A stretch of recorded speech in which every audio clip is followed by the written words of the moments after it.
Le bilan des morts s'alourdit en Iran après la répression des manifestations contre le pouvoir. Les ONG parlent de massacres, on fait le point. Des images filmées depuis Téhéran et d'autres villes d'Iran, comme Mashhad, à l'est du pays, ont montré de grandes manifestations ces derniers soirs, alors que le régime islamique est accusé de tirer à balles réelles sur les manifestants.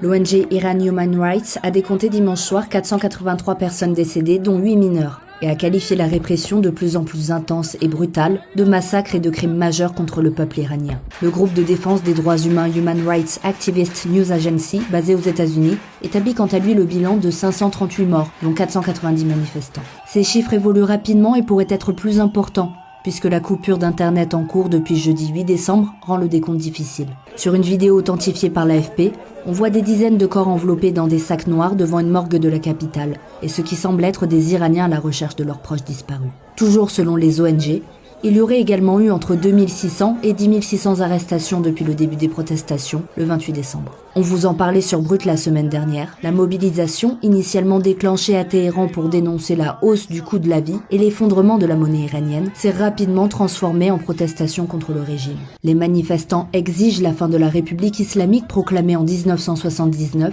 et d'en finir avec le guide suprême iranien, Ali Khamenei. Ces rassemblements sont d'ailleurs encouragés par Reza Pahlavi, figure de l'opposition monarchiste et fils de l'ancien Shah d'Iran, exilé aux États-Unis. Lors de certaines manifestations, son nom a même été parfois scandé et son portrait brandi. Dimanche soir, le gouvernement a décrété 3 jours de deuil national pour les martyrs de la résistance, en référence notamment aux membres des forces de sécurité tués par ce que le pouvoir désigne comme des émeutiers. Car d'après les autorités, une partie des manifestants auraient été recrutés ou instrumentalisés par les États-Unis et Israël pour déstabiliser le pays. Le président Massoud Pezeshkian a également exhorté la population à participer à une marche de résistance dans tout le pays, pour dénoncer les violences commises selon lui par des criminels terroristes urbains. Suite à cette prise de parole, la télévision d'État a commencé à diffuser aujourd'hui des images de rassemblements en soutien au pouvoir dans plusieurs villes. Après des menaces répétées de Donald Trump d'intervenir militairement si la répression violente du mouvement se poursuivait, Abbas Araghchi, le chef de la diplomatie iranienne, a affirmé lundi que l'Iran était tout à fait préparé pour la guerre,